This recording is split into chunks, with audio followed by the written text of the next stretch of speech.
And now I am recording. Yeah, go. All right, 3, 2, 1.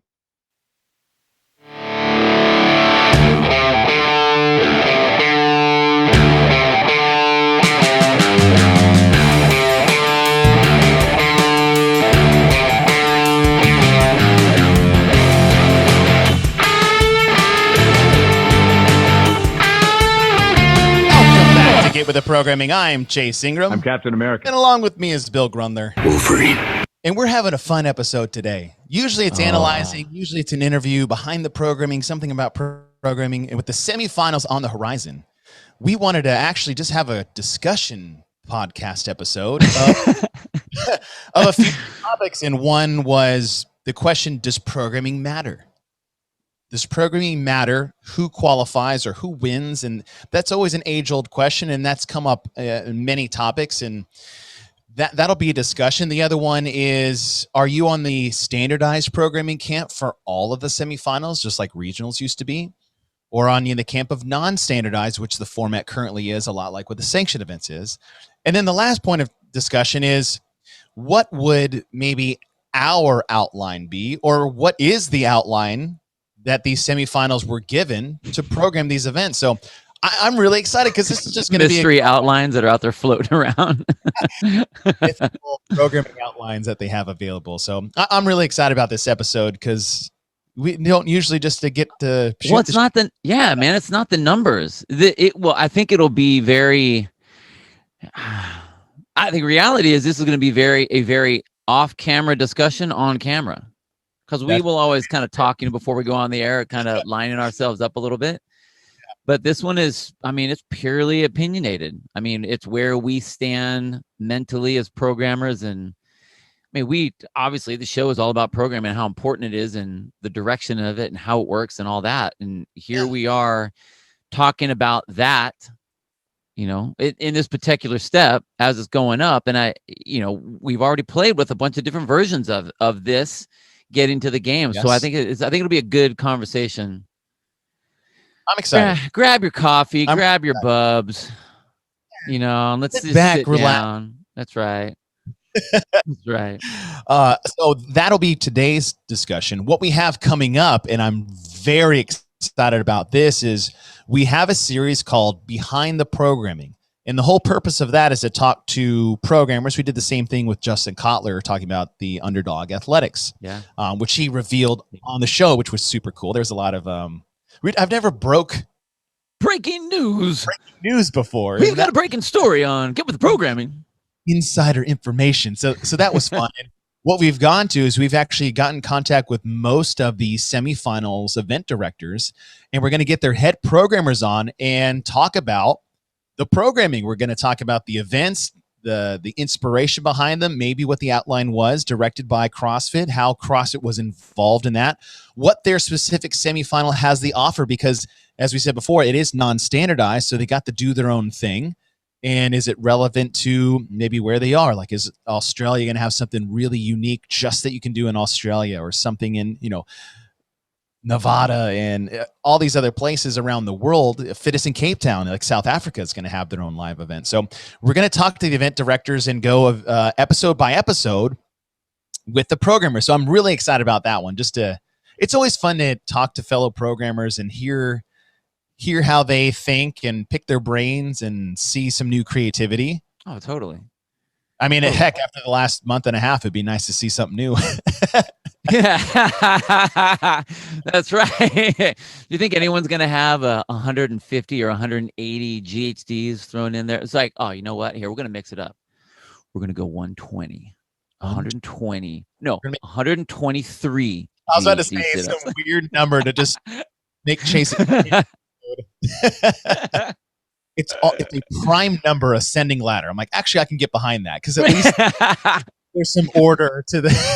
That way, your OCD brain will hop up to the front. And it'll like bypass all the other goofy stuff that's in there. Numbers, like they're prime numbers. I'm like, okay, I can all right, got you. As long as there is a rhyme and a reason, I can stay behind it. It doesn't have to be, like binary zeros and ones, zeros and fives. Oh my god, I'm cool with that. The other thing I'm cool with, BUBS Naturals. BUBS Naturals in my coffee already. It's 10:18 here in Texas, and I've double bubbed maybe twice this morning because this is my third day in a row coaching the 5 o'clock class. So yeah, I needed a little booster. And so I got that BUBS Naturals collagen protein in my coffee. That MCT oil powder beautifully mixes in this warm cup of goldenness, black gold, so to speak. But then it turns that nice tan color. You know the color, right? There's a certain hue or shade that my coffee turns where I know it's going to be good. I like my blondes. I like my blondes. Like I like my blondes. Yeah. That's what I'm talking about. That's what I'm talking about. Right, yeah. Well, but you're right. You're right. There is if you get the mix right, you get that right color. I mean, just total side story note. How many times have we been to like WODPROOF when they will over cream or under cream the coffee, and you'll get it and you'll be like, oh, that'll be a good one right there. Yeah. So that'll be a good one right there. That's a good pour, sir, man. Yeah, sir, man. I'll do that. I'll have, I'll put in 1 scoop of the NCT oil powder. I'll mix it up with the little hand blender. And if it doesn't hit that shade, I'll just tap a little extra in until I find that perfect. I'm in control of my own creamy destiny. So I'm on my second cup of double bub. So, and it's mixed beautifully. It's delicious. If you guys want to get in the Double Bub Club, go to bubsnaturals.com. Use the code GETWITH20 for 20% off every order, every single time. And Bill, we just got an email from our friends over at Element 26. Yes. And they say the thumb tape will be back 2 to 3 weeks. I know that's a long time, everyone, but it is coming back. And I even got whispers of maybe different color possibly coming.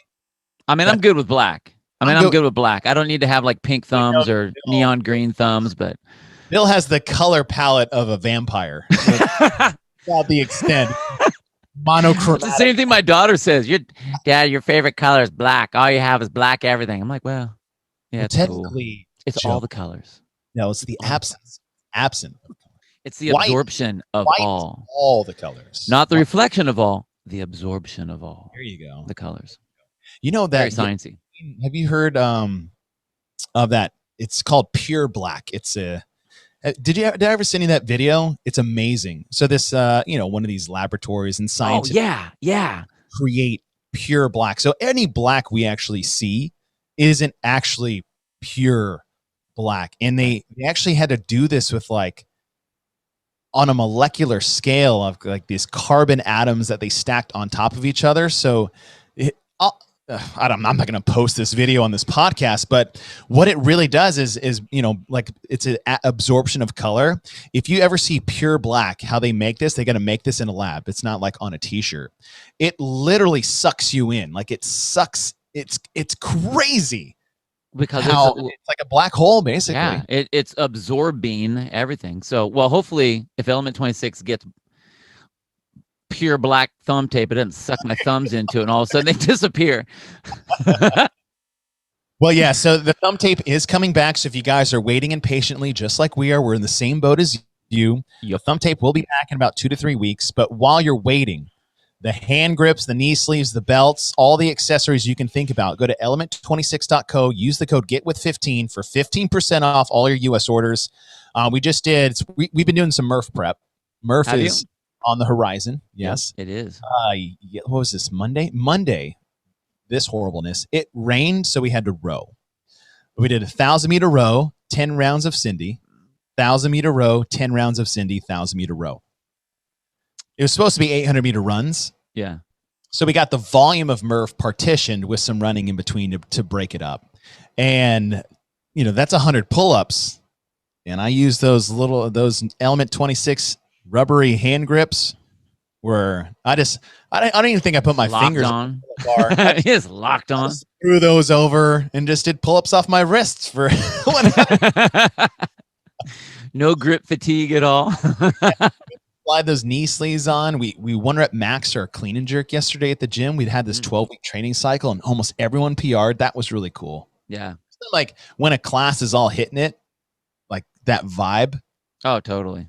PR, boom, boom, boom. And then people are vibing off like the good feels. Oh man, yesterday was a cool day. That's rad. Yesterday was a cool day. So element26.co, use the code GETWITH15 for 15% off all your favorite CrossFit accessories. And when you get a PR, Bill, you bet. What do we usually say? You got to post Video that shit, man. You got to put it on the old IG. That's right. And you got to have that video to be able to do that. And the video that you need to have is WODPROOF app. We've been using it. It is awesome. And I tell you what, even with like the Murph stuff that's coming up, one of the functions that's on there is you can go side by side to compete with someone, anyone, some of like the big name athletes that they have on there with whatever workouts they're doing, or even people that are other members that are on the app itself. So you find if someone posts a video of them doing a particular workout, you can line up your video right next to them and basically race along with them. So not that I necessarily want to do a Murph with someone, because just want to say that I'm not necessarily in Murph shape right now, but I do love, but I do like the fact that you can do those types of things. I mean, it's not just a video app where you record and it's got the clock on there. You can connect. If you use the Pro Pack, you can connect your Concept 2 rower to it, so it shows all your info from the rower right on the screen, or your Concept 2 item, whatever that might be.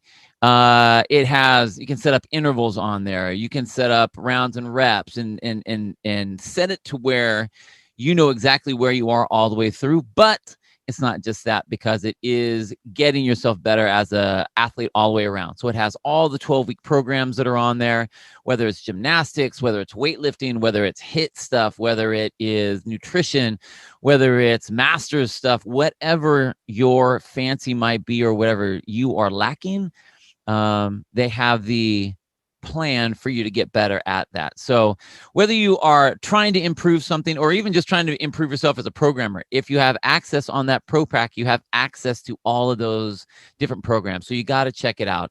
$9.99 is what it is a month. But if you use GETWITH, then you can get 20% off their 3-month subscription. So that ends up being like, I don't know, $6 or something like that. Super cheap and super worth it. So you got to get on there. And they have so many different things. If you video your recordings, you get coins. Yeah. You get to play that crypto coin thing. And I got talked about, I think they have like 30 something different companies that you can get percentages off when you're going to go buy stuff anyway. So, CrossFitters, they would like to buy apparel and foods and pieces and whatever. Yeah. So use those coins, record your stuff, use the coins, get more discounts. You can even get it off of Element 26. We talked about that last time, that they're connected up with them. So use those coins, improve yourself on all those different programs, and post yourself up on those WODPROOF apps. GETWITH is the code, 20% off 3-month subscription. You got to do it. Do it. You really do. That crypto stuff has been really fun to play with. Oh man, super fun. Just make a video and I get points. Get points. And then I can buy stuff. I mean, you get paid to play. Not that you just have to pay to play, but you get paid to play. It's awesome. It's a win-win. And then you get a discount to play, and then you get more discounts. But the discount also uses one of our sponsored. This is the type of web we like to be in. Heck yeah. All right, so let's get to it. So we're here to talk about the semis coming up. They're going to start next week. I can't believe that. We're next Thursday. Oh, man. So Friday. Next Friday. Let me look at the calendar. The 28th. We'll have 2 events going down. And that is the Mid-Atlantic CrossFit Challenge and the Torium Pro. So we have one in the United States, one going on in Australia. Australia will start early, so we get to watch on Thursday since they time travel. What's the future like?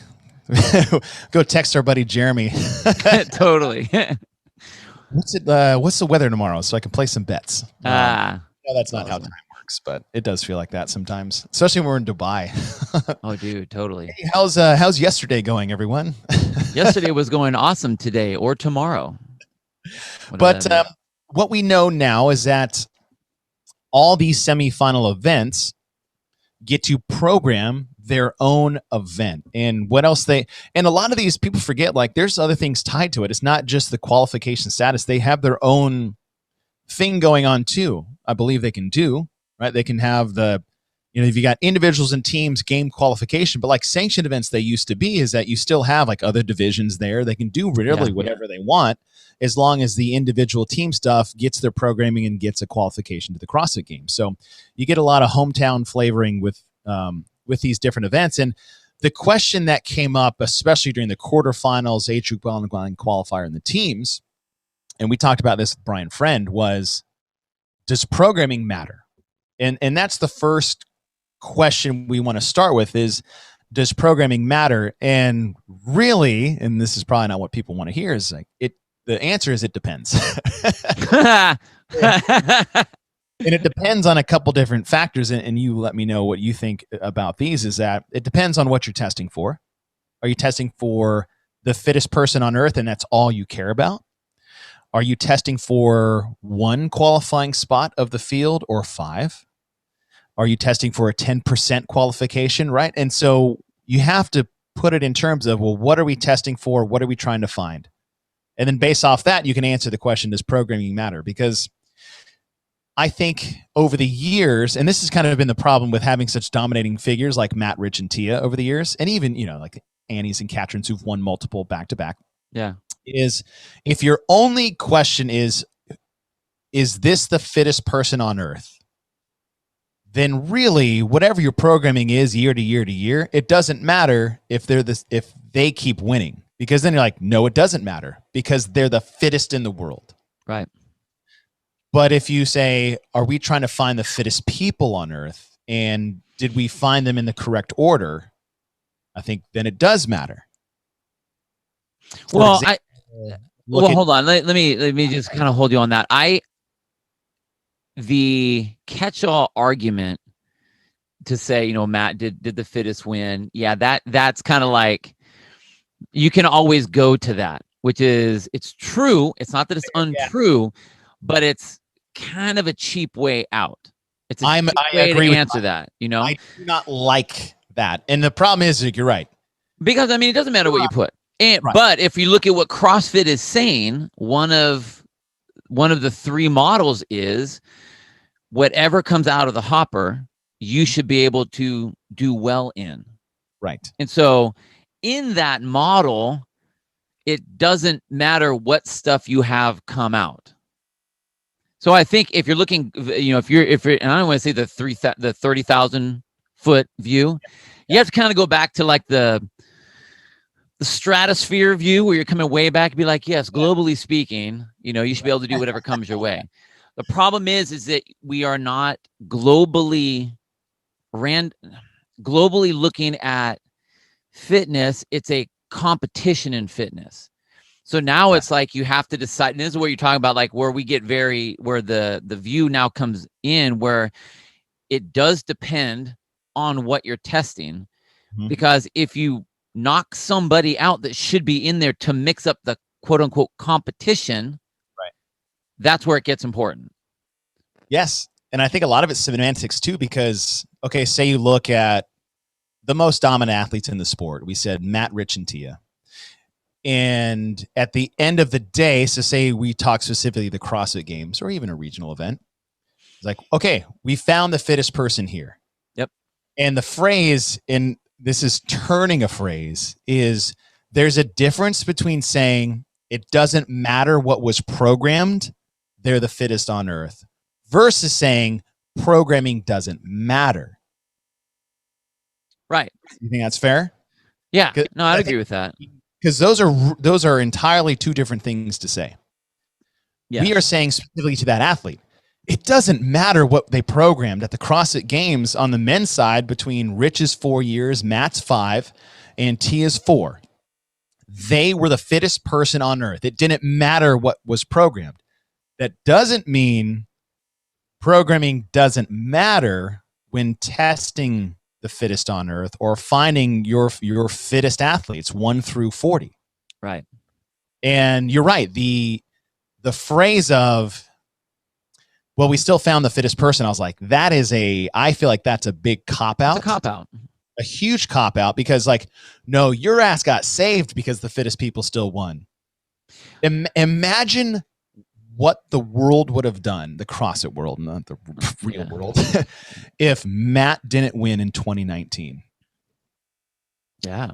They would have lost, or both, Matt or Tia, either one didn't win in 2019 with all the cuts and the holes in the programming leading up to these major cuts. You know, I guarantee you we'd be having a much different discussion of does programming matter or not. It's like, well, Matt and Tia still won. It's like, yeah, but like, look who was in your top 20. Right. Look at the randomness. Look at the years between 2011 and 2018, what that leaderboard has looked like with your top, say, 10 to 15 men and women on each side. Yep. Very consistent. They either move within those 10 to 15, but those 10 to 15 never really changed. Right. And then you look at 2019 and it's like, it's just a complete mess. Complete mess. You're going to tell me that was a better test than it was in 2018? You can't say that. Well, you know, and we've gone back and looked at the games. If you go back to our other shows, we've analyzed all those games. And generally speaking, there have been pretty good tests. We feel that there have been some tests that have been more complete than other tests. Mm-hmm. You know, the same people still came out on top, which is great. But, you know, not just the rounds and reps and weights played into that, but the scoring table played into that, cutting played into that. And what gets when this is where something that I think is really important, at least when I'm looking at this stuff, is what's important about this middle section, especially as we're talking about regional semifinals now, is that you want to have the fittest field in the games. You don't want someone like the year and the year that Sam Briggs didn't make it at regionals because of the handstand walk. Right. She won prior to that. Right. She won the doesn't make doesn't come out of regionals the next year because of a handstand walk. Mm-hmm. Because of that one hole. Right. She was now that machine was not allowed into the field, which would have improved and made that field a more competitive, fit field to actually see who the fittest people are on the planet. Yes, that was a hole. Yes, that, you know, within the confines of what it was. I mean, she didn't make it, and that's what's going to happen. Right. But the object of this middle field is about getting the right people to the, not to find the fittest, but to get the right people to the game so that then you can test the fittest field at the CrossFit Games. That's what's supposed to be there. That's a good point. And more to Sam, let's look into that. Is like and it wasn't the handstand walk. I mean, it was the handstand walk that kept her out, but it was the rule. Yeah. Right. Yeah. The rule crushed her. Yeah. The rule was you have one attempt to walk as far as you can on your hands. If you get 120 feet unbroken, you can come down and go back. Because I think you had, what was it, 2 minutes? Yeah, to get something like a time frame. Yeah, as far as you can get in that time. And so it wasn't necessarily like Sam is not the best handstand walker. Yeah, that wasn't her thing. Yeah. She can still walk on her hands very far over and over and over. She just isn't good at doing it, you know, like Katrin Davis' daughter or Carrie Pierce or Haley Adams. Look at Justin Medeiros and Matt Fraser at the games this last year. And so what really hurt Sam was the rule. And the rule was you had one shot. If you came down in 2 steps, you were done. Yep. That was also the other thing, because that rule was almost out of the realm of fitness. That rule was almost, right? That was a weird rule. Now, it was the rule for everybody, so everybody was under the same constraints. So we're not saying Sam got screwed. We're just saying something outside of a fitness thing got her because it was a skill test that had a weird rule. Yeah. Well, and those standards are part of the programming. I mean, if you're going to program an event, and it matters, whatever that is, that standard's important. And what I'm saying is, if that rule, not that event, if that rule wasn't in there, she goes to the CrossFit Games. Yeah. Because she almost came back. Yeah. Dead last. And this was when it was points per place. Yeah. Right? It was points per place still. And she took dead last and missed the games by like 3 points. Yeah, something like that. Yeah. she had like 1-2 more events and got second, another one, and third at the end. And like, I think too, like, when we'll look back on this, is like, if the scoring system was different, maybe she does make it. Right? How many times do we say the scoring system changed the podium at the CrossFit Games? Yeah. Or the cut system changed the podium at the CrossFit Games? We said in 2011, the cut system is the only reason Rich podiumed in 2011. Yeah. If they had no cuts, he was not going to podium because he got dead last on the rope climb. Yeah. And it was points per place. And so, and that's one of those things is, as we get into this question, is like, programming does matter. And sometimes little rules within the program. Because like, what if, and here's the example we're talking about.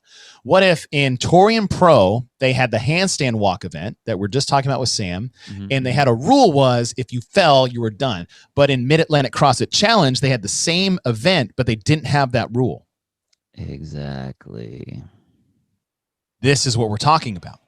Exactly. Does programming matter? The answer is yes. Yeah. And what we want to do is have a discussion on why. Right. And it's not a matter, and even though, like you said, depends, I think it's the type of programming.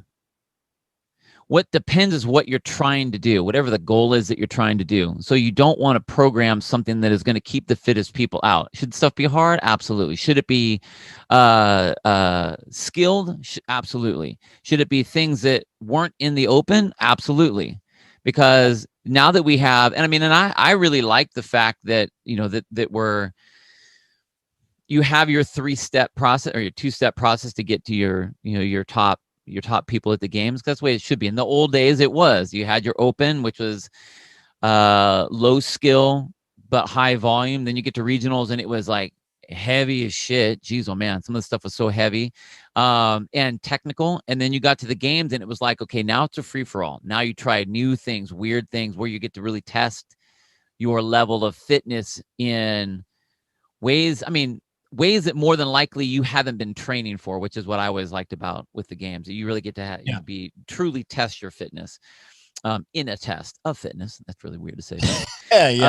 But I think that it 100% programming is important, and it matters. And it's not just the event; it's how the events are set up. It's the standards of the event, because it's like, what are you trying to do? Yeah. Are you trying to eliminate people, or are you trying to get the best field to the CrossFit Games? And I think now, especially since we're not, it's not it's a non-standardized setup with whatever the itinerary or the outline form that they're allowed to use is. Yeah, right. That example that you gave is perfect, man. If the rule is you can't, like a handstand walk, and one says this in this competition you can fall, in this competition you can't fall, like that completely changes the event. And that's why it's not fitness related. Yeah. You take the same person. You can tell me Sam Briggs wasn't fit enough to qualify the CrossFit Games in 2014?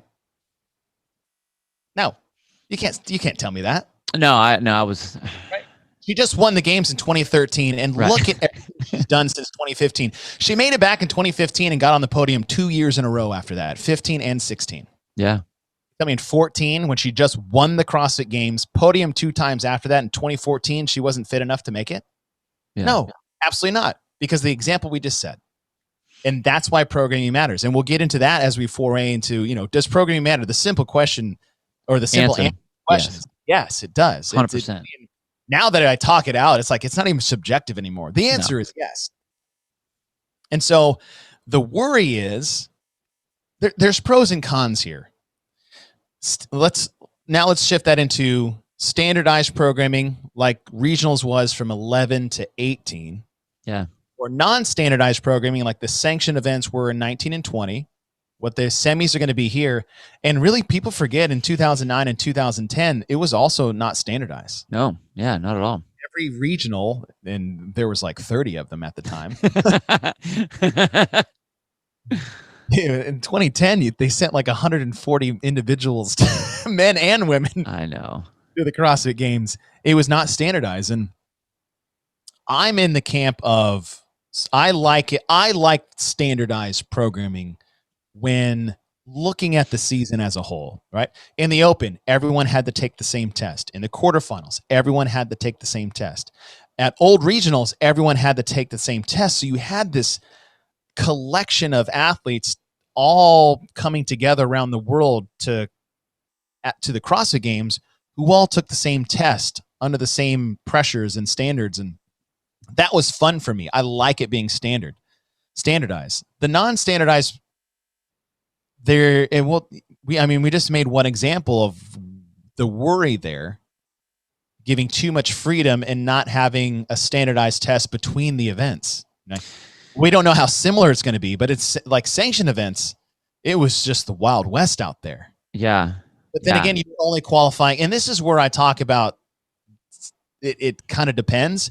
Only one person would qualify out of a sanctioned event. Yep. A sanctioned event, right?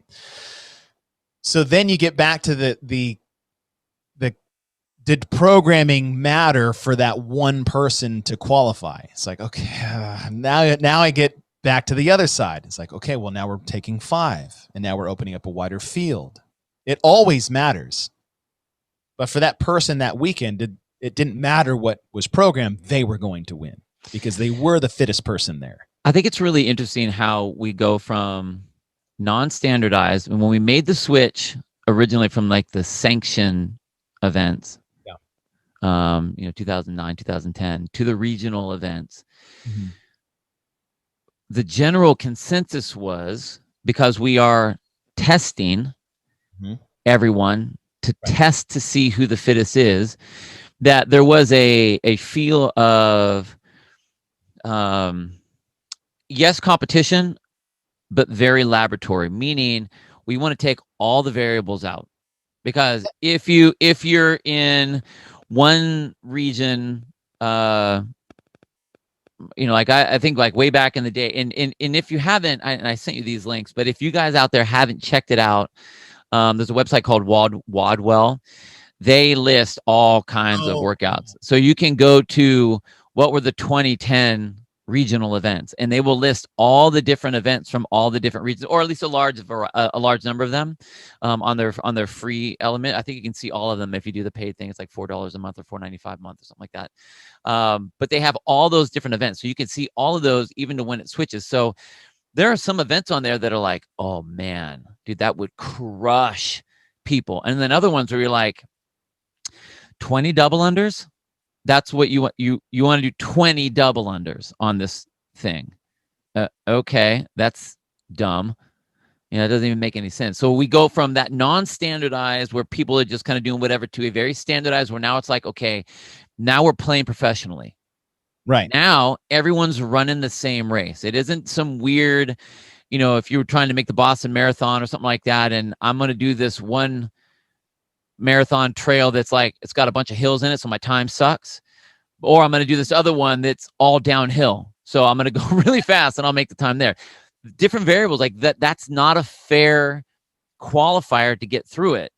Then we switched to the sanctional events. And you're right, it was very Wild West. They, the thought was, quote unquote, CrossFit will okay the events. I don't really know. No. I mean right now. Yeah, the last ones we just did, the 1920. I don't think they had any. I think they were supposed to check on, make sure they were safe or whatever. At least that was set. I don't know if they ever really did. Maybe they did. Who knows? From what I have heard, they were more concerned about safety things than programming was. The only thing that I liked about those is I thought it was fun for the different places to give some individual flair, and the athletes could go all over and take their different chances. Yeah. So I kind of opened it up for them there. However, I don't think that those tests get the right people to the show, especially when you only have one place available. Because you got to look around, and there are a bunch of other websites out there that statistically will look at, okay, what was the toughest event? What was the least competitive event? Which one, if you were trying to make it to the games, like all of a sudden now it becomes a strategy of like, where's my best chance to go? Not where Am I fit enough to go? But where's the best chance to go? Which is fun, but I think a format like that is better reserved for an off-season deal. Totally. Which is hopefully what we're going to get. When we're trying to find the fittest person on earth, like this is our test, right? This is our season. This is our end all be all, like pinnacle of the sport. Right. There has to be some standardization. I feel that there has to be. So it's very interesting that we went from nothing to very strict. Mm-hmm. And I think the reality, I think that the only thing, and I go back and forth how we did in the old regionals days, where you would compete within your region, right? They would take their top 5, and that's who would advance to the games, or the 3 or whatever the number was, depending on the year. They would show a worldwide leaderboard based on those times, right? But that didn't matter. No, it was only how you placed in, which really kind of hurts my feelings, because I was 50th on one of them and I still didn't get to go to the goddamn games. But I like, part of me wants to be like, okay, well, again, if you're trying to eliminate variables and take out variables, I can see that, like, when you go from one week to the next week to the next week, you're going to be able to see how people are going. You're going to be able to see strategies that people are using. So your ability to do better as you go further in the weeks usually increases. Right. So that's why they took off that worldwide setup. The leaderboard was just for fun. No, I know. But I like to see the cross. They call it a cross-regional comparison. Right. No, I thought it was awesome. In fact, I think one of the guys from your gym was the one that set up that website, which was amazing, by the way. Don Walker and Chris Walker, the good old boy. Dude, they made that leaderboard. Spreadsheet champions on that. But I think that's really cool. So it'll be interesting to see that they went from that super strict to sanctionals, completely no holds barred, do whatever the heck you want, to what is the parameter now. Like, if they say that they're going to give them some direction, like that, almost like that to me is not enough. I think that if you are trying to compare and you're trying to race people, the race has to be the same. How can you put people in different races and then say that they all qualified to get to the same event race? I don't understand how that works. So I'll be anxious to see it. I don't think that, if it's Dave Castro and his camp that are putting the things together, that like, oh, well, they shouldn't have all the control to do that. No, I think that that's bullshit. Like, if you're trying to compete for a race, a competition, you got to get the best field there. Yeah. And the only way you can do that is by having them all run the same race to see if they all make it or not. I agree. That's just my personal opinion. I really liked your point about what was cool about the sanction events was their ability to use their location as a draw for the programming, running in the super fun, man. Dubai and swimming in the ocean in front of the, what was that whole I keep screwing up the hotel name. I screwed it up every time we're on the show. Al Arab, is that I can't remember. But, the sail. The ski cross country skiing in Norway. Yeah, like the strongman stuff in Finland or in Iceland. So cool, right? And that should be a draw. Like, hey, come to our event because we do something very unique to where we are. It's like, I love that about it. You can still do that in a sense because when we said at the top of the show, these events can still have other things going on during the event. And so what I think, if they're a semifinal event, is standardize the individuals and teams that are qualifying for the CrossFit Games, and then let the event run whatever way they want to program for, their RX scale divisions, 2-person teams, whatever they have going on that weekend, to give the community and other athletes a way to participate here. The example I like to use if people can't really see why we have issues with it is that the old regional days, there were tough regions and there were easy regions. I was in an easy region, which is probably why I made the CrossFit Games to begin with. And then that was the old South Central. And then there was the Central East, which was just Packed. stacked. And it's like, Yeah. well, it wasn't fair then. And it's like, well, that's sports, right? That's sports to a T, because take the NFL. There's easy divisions and there's really hard divisions. There's teams that made the playoffs that had a losing record because everyone else in their division sucked. Right? Yep. And then the teams that went 13-0. That's not the problem. The problem is, say, as you get to the playoffs, right? Like, say, take March Madness, right? You have 4 different regions that do a bracket to get to, your 16, 8, and 4. Well, what if one division played on an 11-foot rim and the other division was using a smaller basketball? And then another division only had 4 players on each team instead of 5. And then the fourth one was playing on like a 9-foot rim. Mm-hmm. That's what we're talking about. That's how the programming is different, because they're all playing basketball, but everyone is a little bit different. And you're going to say the champion that gets to the end, who got there because, well, the rims were at 9 feet. Yeah. That's how we got there. And so then how do you decide what that final competition is going to be? You have those people competing. So it's like, is it a whole different test now? It's like, it's all basketball. The rules are all the same, right? It's like, but yeah, you had a smaller ball, so that changed the game. You had a higher hoop, you had a lower one, and then you had less players on each team. Like or we played on a smaller court, or we only played half court. Like, yeah, that's what it's like having different standard, non-standardized programming in this format. Yeah. And when I put it out there, I was like, man, I really don't like that. I really don't like that idea. Yeah. That's really what it is. And the perfect example was the Sam Briggs one. Is like, you could take the same events and change the rules. So I think the handstand walk is one rule. Say a heavy snatch event, and the rule was 6 minutes, get as heavy as you can. 6 minutes, give as heavy as you can, but you can't go down in weight. Yeah. Oh, well, that completely changed totally how I do this, or what I should do. 100%. Or it's just little things like that. And those are little rules. Those aren't even like different events. But those are all involved in the programming, because like when you are programming, it's like, all right, what is this event? And granted, you have to have all those events. It's not one event that qualifies you. It's the course of the weekend and all of the events that are put into that. So what events are you testing? Obviously the easy ones are, what's your volume? What are your time domains? Are you, testing your gymnastic? Are you testing your weightlifting? Are you testing your monostructural? All of those pieces. But then how are you testing those things?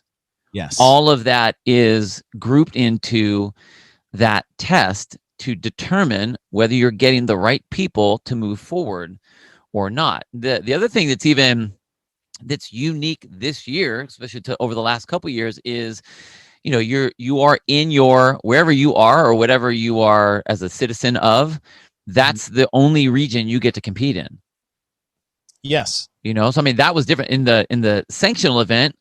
Man, you could make a whole year of like traveling the world, find which one you're going to qualify in. Maybe you go to Rogue and know that like it has the deepest field, but all those people are already going. So you can be like Chandler Smith, and or actually it was more on the women's side. I can't remember on the women's side, but I think it was it was that qualified. She was like 12th place. Rachel Garibay, maybe. I think it was Rachel, because she was on Don't Stop. Yes. Yeah, 12th, 14th, something like that. Qualifies to the game because of how deep the field was. Yeah. Or you do the Brent Fikowski way and you go to Asia and then you try to qualify, in that one. So you're going around. So now all of a sudden you don't get to travel around for the different chances. Yeah, I know they have the pickup, the last chance thing, whatever. Yeah, but it's not the same. So if you're restricting people now, you should the test should be the same so that everyone is on the same playing field. Because it may be that maybe I'm just shit at handstand walks. This one had a handstand walk. That one doesn't. Right. So I could go there. But now if I'm screwed because I live in this particular area and they decide to do a handstand walk, then I'm screwed. Now, that being said, as Dave Castro would say, if there's any event that you are worried about, then you don't deserve to be the fittest. I get it, because you should be good at everything. I understand. Yes. But again, that's for the fittest on earth, not for the fittest field to compete. So we get the most badasses in one place at one time to truly compete against, all these different tests. But you got to get them all there. You can't have these strokes of luck that get in there because of the event that was programmed. Like, I'm only here because it was pull-ups and overhead squats. I am a perfect example of that. I'm serious. The only reason why I made the CrossFit Games is because in their snatch ladder, we had a snatch plus 2 overhead squats. It was an ascending ladder. Oh yeah. They capped the weight. They capped it at 225. And everybody that got capped tied in points. Ah. And if I was in a region where it was unlimited, I would have gotten way worse. Yeah. Way worse of a place, because people would have scored more points and taken those points away. They also used a scoring system was like standard deviation. So since I was so close to the 10 people that tied at 225, I didn't lose any points. But if they got to go to 275, I would have lost more. Yeah. Or if my region had deadlifts in it for the weight lift ladder, I wouldn't have made it. I am a perfect example of the programming saving my ass. That was the only reason why I made it. But at no time in any other sport would they say, oh, well, if there were hills in this marathon, you wouldn't make it. Or if this 100-meter dash was inside versus outside, right? That you wouldn't like. All of those. It's like, no, you made it because there weren't deadlifts that year. I'm not saying that to you, but or me, same thing. I could say the same thing.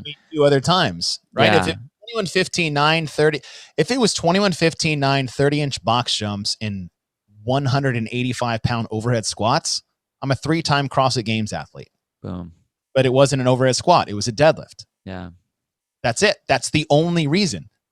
That's the only reason why I didn't make the games, that event twice. Thanks for repeating that one, Dave. But like, right? But everything else was standard. Everyone took the same test. But if I was in South Central and then I look at NorCal and they get to do overhead squats, like, what the fuck? Yeah. That's crap. Yeah. Well, and what that does basically is, again, if you're programming, you have to program for a reason. So if you're programming the open, you're programming for a particular reason. We talked about the 2-prong setup, and, you have your elite athletes so that they can qualify. Well, actually it's 3-prong now, making it so you can get the 10% into the right places and the online qualifiers, the age group people. And then also for inclusion, the semifinal event now is that split between the quarterfinal and the games. And there is one job that the semifinals has, and it is to qualify not the fittest person, the fittest field for the games. So that when we get to the games, the people that are there, what does the number end up being? 40? I think it's still 40. 40. So that the 40 men, the 40 women, and the teams that are there are the fittest group that they could find to have them throw down. Now, at that point, you can throw whatever tests you want, because now it's an even playing field. Yes. Everyone's at the same place at the same time, but there aren't any wild cards that are in there. You don't like... and that was the whole thing, like with the wild card that they did that one, the 2019 year. I still think it's dumb. Like, that to me is dumb. That whole year was dumb, though. Oh, that's true. Because again, you're putting someone in there because of a event that they're good at, or they have a big mouth and they just talk a lot, whichever. But they're a specialist in something, and that is defeating the purpose of what we're trying to do. Yeah. Let them go do their specialist thing in their own sport, you know, in their own realm. This is like, there's one purpose of this semifinal event. Yes. And I think that now, because of that one purpose, like on a programming level, like I'm nervous for what they're going to do, because are they going to get the right people to the games? Yes. As a spectator. Yeah, I mean, like, there's going to be some fun races. There's going to be cool stories. Right. There's going to be some dramatic stuff. I mean, all that stuff's going to be great. But when we are looking at numbers, and this is what we do on a daily basis, you know, with our affiliates and with our competitions and with our programming and whatever, it's the purpose. Every workout that we have, that we put together, there is a why. Why are we making them do this? Why am I making my athletes do this? Why am I making my competitive athletes do this? Why are you programming this event in your Legends competition? There is a specific reason. So now we get to this division, this semifinal event. And you know, and again, I know all the programmers that are there are good programmers, and I can't wait till we get them on the air to talk to them and to find out, you know, what, I mean, they got their hands full. They want to make something that's fun and exciting and, you know, cool to watch, because, you know, some of them will be broadcast. Some of these are going to be online events. They're going to be virtual events. So again, are we on the equal playing field, getting the right people to the games? I mean, I hate to say it, but I honestly feel that the online events and the in-person events should be the same events. Oh, yeah. You know, I mean, or if anything, all the virtual ones need to be the same. Yeah, but even with that, like, you're going to have two different groups of people. Yeah, but that's just not logistically possible. I know. I'm not talking about logistics right now. Like, I mean, I'm just saying, like, if we're talking in, you know, in the realm of what makes it right or wrong. I mean, you're right. The logistics is always an issue, but I think that if we are trying to get, with this step, trying to move the right people to the games, you have to make it as even as a field as you can. And the only way you can do that is by having the same events. Yeah. I mean, yeah. I mean, I'm with you. I'm on the standardized side 100%. Yeah. I think the only non-standardized argument is that it just gives the events the freedom to be more creative with their own brand. I mean, I get all that. Totally. You can still do that with, like, again, your non-qualifying group that should be coming to compete at your event, if you are going to host that. If not, then just let your venue and your surrounding area, let that be the draw for your, but like, it's all local anyway. So it's like, you're from Australia. You don't need like you don't need a special Australian event to showcase your country, because everyone. So that's a little bit different. And again, that's what the off-season events should be about. Do whatever you want. Make it so unique to the area at which you're doing. Yeah. I'm with you. And we try to cite a few examples of why that is important. I really like what you said, and I'd never really thought about this specifically, is the order from open to quarters to semis. What the value or what the percentage should be on what you're testing. Like in the open, like 90%, since it's qualifying the 10%, it should be like 90% like community inclusive, and 10% like making sure it's a good qualification mix, right? Yeah. 10% move on. Yep. If you're in the 10%, you made it. Yeah. And then quarters, it really should be, I mean, even with the quarters, I think it should be general. It should still be general CrossFit stuff. I mean, you should be able to up the skill. Yes. Some of the weights, that kind of stuff, make it challenging for, I mean, basically, if you're going, I mean, you could play the 10% rule, but 10% into the quarterfinals, and then the top 10%-ish of that move to the semifinals, and then your top 10% basically move to the games. I mean, it almost works out. I mean, that's way general speaking, but that's pretty close to how it is. And the way you would do that is by increasing the skill, the weights, the intensity levels, the the difficulties of those events. Not just all super heavy and slow, but like, I mean, there should be blast furnace stuff. There should be heavy stuff. There should be high skill stuff, so that when they get to the games, you've already gone over all that. Yeah. Now let's make it weird. Now let's make it to where it's tests that like you haven't had the opportunity to do on a regular basis, or maybe it's moves that you do, but not like this. Right. That's what I think is cool about the games. Is now you get to test your fitness. Yeah. With the fittest people on the planet, all going at it in weird ways that they have never done it before. Sure. I like that. And so I think that what I didn't do a good job explaining this. Like your 3 levels, like open, quarters, semis is like, okay, open is like 80%, 80% fun, 20% test. Yeah. Quarters should be like 50-50. Yeah. And semis should be like 20%, not fun as in terms of like it's irrelevant, but in like 20% fun, 80% all about the test. Absolutely. But you still get like this cool, unique part of the semi. And then the games is like all about the test. Yep. And that's how the flow would be, but we didn't really get that in the quarterfinals. It was like 80-20 test. I was like, guys, there's 9,000 of us that aren't going to even want to try to qualify. You're treating us tougher than CrossFit Games athletes. So yeah, I like that. And so the question is, does programming matter? Absolutely. I'm on the side of standardize everything for this season and the way it works because of all the examples we laid out before. It may not be a problem in the end. I'm not saying it's going to be. Like you said before, it's like, it makes me nervous because, it's like, okay, Bill, program a 21-15-9 weightlifting gymnastic couplet. Go. Like, yeah. And then I do it. Like, all right, well, that's the parameters we gave, but we could give you completely different workouts. Yeah. And the example was, say you do the heavy deadlift, high box jump, and I do the overhead squat, high box jump. It's like, yeah, you said it to be moderately heavy for a couplet with these two, with this rep scheme in this time frame.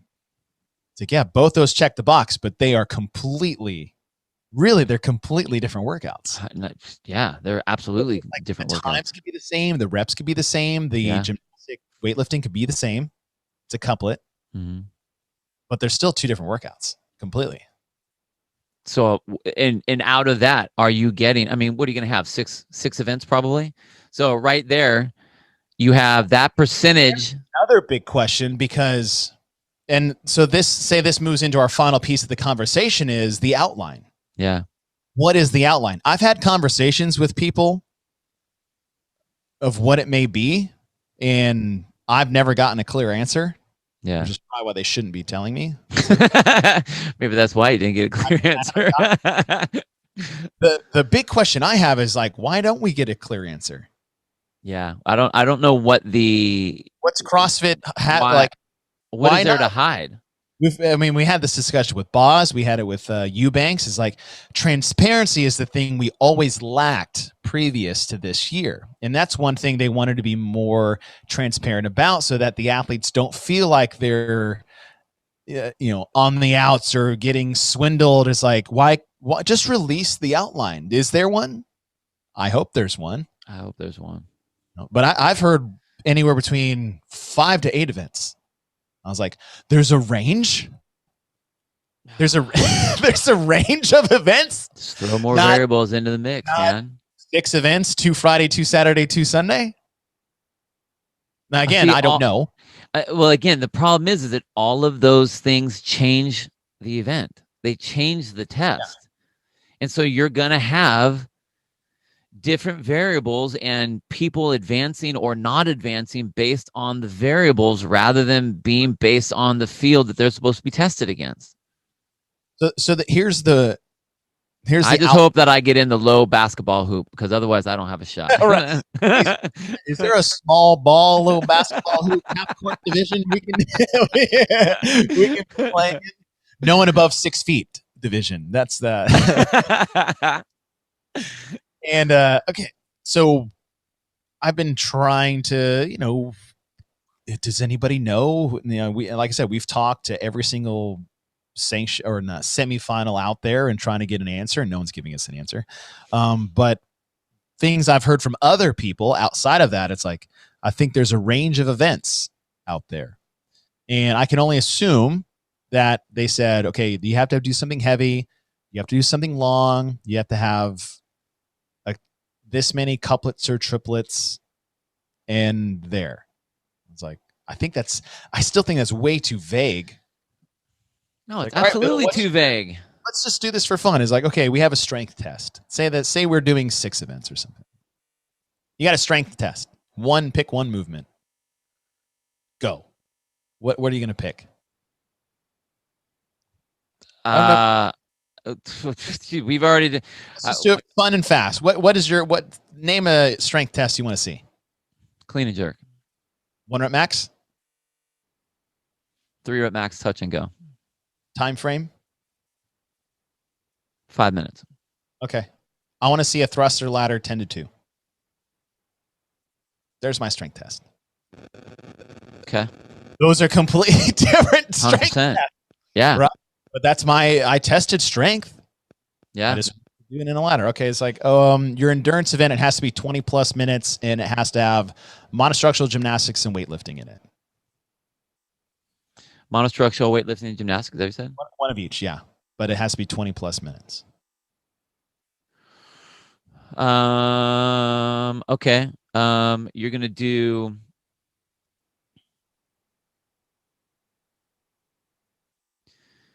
I think you're thinking way too hard. Don't try to make it. No, I was trying to think of the numbers that I was wanting to make. Well, you know me, dude. I can't sit there and go like, oh yeah, 2059. Different it can be in a matter of 5 minutes, right? Yeah. 5-minute pause to it. Just okay. So I would do 250 meter row in between an ascending a alternating ladder of bar muscle ups and overhead squats 10 to 1. Oh, okay. I would do a games repeat of Pyramid Helen, but on a assault runner with a heavier kettlebell and chest to bar pull-ups. Dude, I saw, actually talking about that, I saw on one of the regional events, I think it was 2010. Yeah. It was like something like 21 kettlebell swings, 21 pull-ups, 2,700 kilometer run, and then 21 and 21 again. And I was like, oh shit, that's just a run. That's all that is. And run. And go. It's like, why even do the pull-ups, man? Right? That could be it. Yeah. Torium Pro just released like a reverse triathlon on machines. Yeah. Right? There's your 20 plus one. But now, and then and that's what we're trying to get. It's like, okay, a sub 3 minute couplet between gymnastics and weightlifting. Okay, here's one, dude. Just do your long one, and everyone's gonna be like, oh, and it's strict monostructural. Oh. Okay. Okay. I would do. I actually like the little triathlon idea. It's like I would do a 3,000 ski, a 15,000 bike, and a 7,000 row, all on C2 machines. 1,000-meter swim. Oh, it's totally legit. It would fit in the time frame, and all that would do would smash people. Yeah. Like that right there would keep people out. Like, remember what was that? 2013. All the swimmers that are in there. How bad they all looked. Right. And I mean, like, they've gotten a lot better, which is nice to see. Yes. But again, that event will keep people out of the games. And this is what, and I'll say this, in are those good events? Yes, they're all great events. But when you're not testing across the same, you get different stuff. And this was like, I mean, and I honestly, I hate to bring it up, but like the biathlon event, the air gun and the thrusters, the kettlebell thrusters, and the skier get the at the Rogue Invitational. Yeah. Awesome event. Like, it was super cool, super fun looking.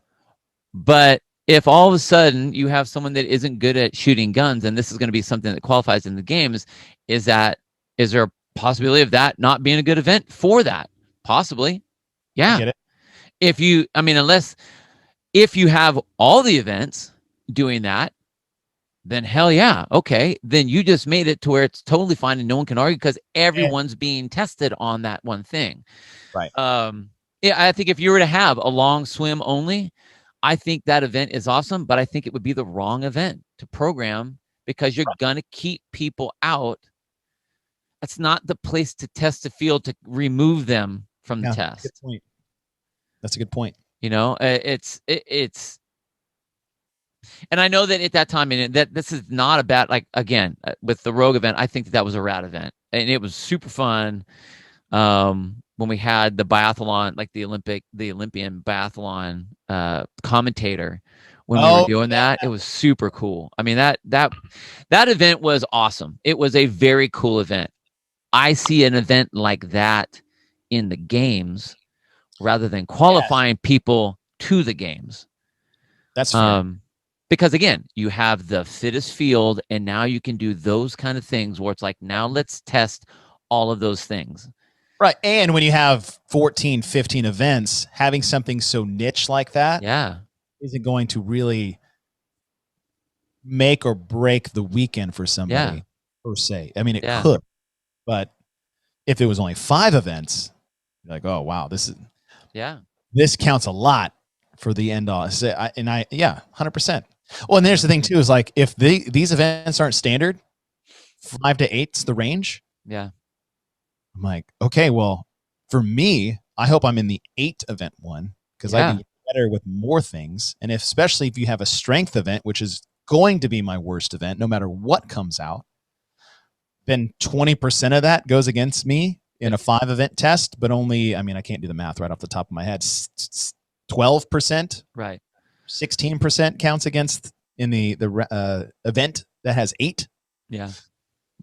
So that's one thing. And again, I don't know for sure, but what we want to show you is like, we're just making things up with time frames and how different it can be. So the outline, if you were to, so let's finish here.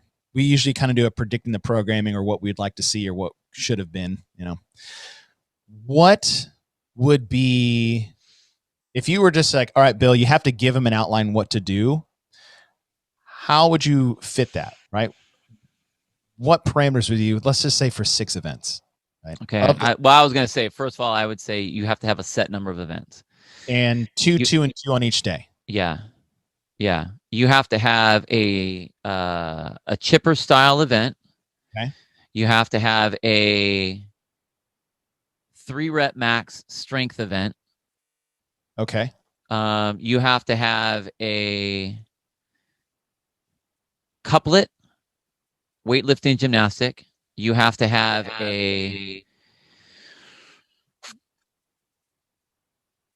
that's 3. You have to have a long a longer body weight, thinking like a Cindy-ish, something like that. It doesn't have to be Cindy, but like something in that realm. Maybe it's burpees and bar muscle ups or something like that, where you're going for like 15 minutes, somewhere around there. You have to have a monostructural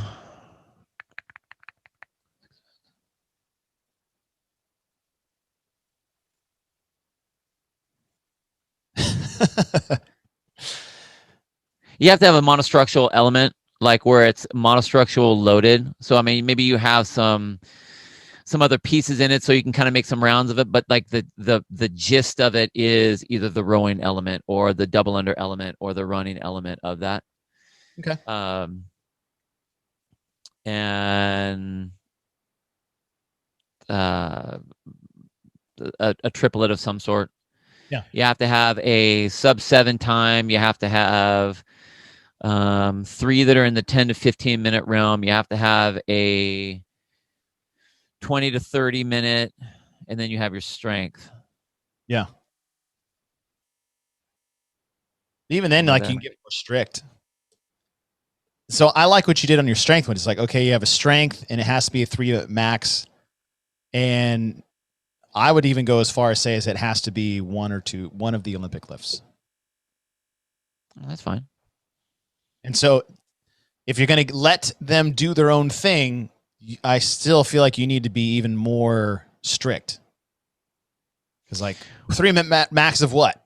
Well, that's what's so funny. No, you're right. You're right. It could be thruster. It could be touching, deadlift. Touch and go. It could be whatever. You're right, and that's what makes it hard. And that's what I'm hoping that by doing this right here is showing that you can give whatever outline you want.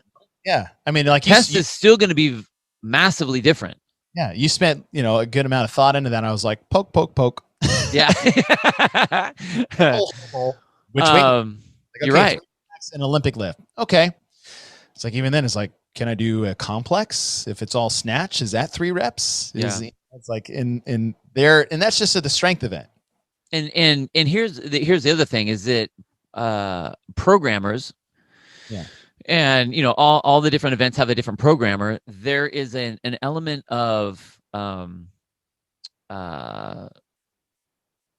oh wow, I'm blanking on the word. Creativity that filters into that. It's very hard, I think, for a programmer just to go 21, 15, 9, 1,000-meter row. It doesn't really work. We don't really operate that way. This is our art. This is our canvas. So whenever we get whatever we're starting to do, we kind of get into this like feel of gist and like where it's going to go. We start to mold this entire weekend with these cool little statues in between of all those different events. So if you give us leeway, we will take it because we want to make something that looks and feels cool and works us into this particular area. Like that's what we're going to do. So if you go to do that, your creativity is going to take you off this way. My creativity is going to take you off this way. The other programmers, their creativity is going to go off that way. And all of a sudden what we got 6 grade or 8 grade events, but they're all doing something different. Well, and that's why I wanted you to give me your outline because, all right, it's like, okay, your endurance one, a predominant endurance one. You said it's like row. Okay, well, I'm going to make them do double unders. And they're going to do 500 of them. Yeah. Like, this guy's going to use a assault runner. And this one's going to use a C2 bike. And that one's going to use an assault bike. And that one's going to use the Rogue Echo bike. And this one's going to swim. It's like, well, those aren't the same tests. Nope. Just because it's monostructural. It's like, oh, I want this a gymnastic triplet. I was like, okay, well, are they all push? Are they all pull? Is it one of each? Push, pull, squat? Is it all GHD sit-ups, pistols, and rope climbs? Yeah, I know. Is it JT? Is it handstand push-up, ring dip, push-up? Okay, well, that sucks because mine one was handstand push-ups, pull-ups, and GHD sit-ups. I wanted to blend it all. I wanted a nice balance of movement patterns, but they didn't do that. Yeah. And so that's why I wanted you to just throw it out there and just show is like, well, what about? It's like, well, it's all in 5 minutes and it's a triplet and it's all gymnastics. It's like, yeah, but this is a completely different workout than that one. Yep. And this isolates someone's skill sets more than this one. And this isn't necessarily the best test of fitness. It's just the best test of shoulder strength. And again, will the fittest person win in the world? Absolutely. But that's not the goal of this segment. The goal of this segment of the semifinals is to advance your fittest field to the games so that we don't have anyone that shouldn't be there, not there. Yes. That's what it should be. Should be. And I think that's a good little bow on the end of this discussion because that's where we started with. Oh, we found the fittest person on earth. Programming doesn't matter. No, the phrase is the programming didn't matter for them. It didn't matter. And what I meant is they're so fit that it doesn't matter what you give them. Yeah, I said that wrong. It doesn't matter what was programmed. They're still the fittest person on earth. You can program anything you want, and Matt Fraser, Tia Toomey, and Rich Froning are still going to win the CrossFit Games. Yep. It doesn't matter what you programmed for them. They're still going to win because they're that good. That doesn't mean the programming doesn't matter. Right. It absolutely does. It absolutely does. And so the answer to that question is, does programming matter? 100%. Does it matter even more in the semifinal position because we're taking 5 and not 1? 100%. Yeah. Should it be standardized or non-standardized? We're in the camp of standardized for all the reasons we said before. And just because you gave them an outline and say it was to that detail, is like, okay, you had to do 2 couplets, 2 triplets, 1 chipper, and 1 strength. Those are your 6 events. And you had to use these gymnastics, monostructural weightlifting components. And in this time frame of all 4, it's like, cool, I'm going to give you 100 different workouts right now. Jeez, man, seriously. Different workouts, and not different workouts, different stimuluses, different goals. Like, you want to know what would be outline thing is not as sealed as people may think it is. You want to know what would be? I mean, first of all, I can't wait till we talk to the programs. I cannot wait to hear what they had to say. But I will tell you what would be so amazing if it went down like this is if all the programmers talked and they all decided what events they should do. Now that would behind the scenes, well, all of them understanding what it is that they're trying to do and be like, hey, let's do this the right way. I like that. And all come together with the same stuff. Or what stuff are you doing so that, like, I'm not way out of the box here and, you know, we're all doing the same thing or the same, or have events that are the same or something, so that they end up taking it upon themselves to, quote unquote, get the right people to the show. You know what I would be okay with? And this is a compromise. CrossFit programs 6 tests, standard across the board, but every individual event gets the program their own final with parameters, right? So, with parameters. Okay, you have 6, like CrossFit goes, here's your 6 tests. Here are the things we're missing. Here's what you can do. Make it unique, as unique as you want. If you're in the camp of you'd like to see something more location centric and unique to your competition, let them do the final as long as it fits in the scheme of the test that we've already tested up into this point. I'm just throwing that out there as a compromise idea. Right. Okay. Well, that was cool. Regardless, I'm really excited what's coming. I'm even more excited to talk to these programmers and really get an idea of what they. I really can't wait to hear what they said. Yeah. Why they do it. Yeah. And before we hop off, Bill, I just got a text. We talked last time is like we need to make a shirt or some type of design. Yeah. I just received a First Blush logo. Ooh. For our Programmatrons. Oh man. Now this doesn't have our Programmatron name on it. This is just the format that I gave them. Yeah, dude, that's sick. Turn my spot. No, I got you. I got it. I see it. Look at that. That's exactly what that's exactly what I was hoping for, something like that. 8. Like that? Oh, heck yeah, I do. The old 8-bit. Yep. So there you go, bud. Yep. So we have something in the works, Programmatrons. Yeah, Programmatron. It's gonna look so cool. It's gonna look so cool. But I gave them the old Nintendo Pac-Man. Yep. 8-bit font. Yep. So they're either going to be on top of it or they're going to be behind it. So a couple different. So we just got our rough draft start of our Programmatron. It's coming up. So I'm glad you like it. I like it. I was pumped. Yeah, it's amazing. That was really cool. All right. Well, hey, semifinals are next week. We're going to try to get as many of these head programmers on the show as possible in the next 10 days leading up and in between all the semis. So I can't wait to bring that series of Behind the Programming to you guys. But hey, does programming matter for us? Absolutely. That's why we started the damn show to begin with. Duh, get with it. Get with it already. Get with the programming. Thank you guys for listening. Thank you to all our sponsors. Thank you to our Programmatrons. We have something special in the works for you guys. I can't wait to showcase this in the next week. And Bill, thank you to you. Thanks, my friend. Have a great week, buddy. Later, everybody.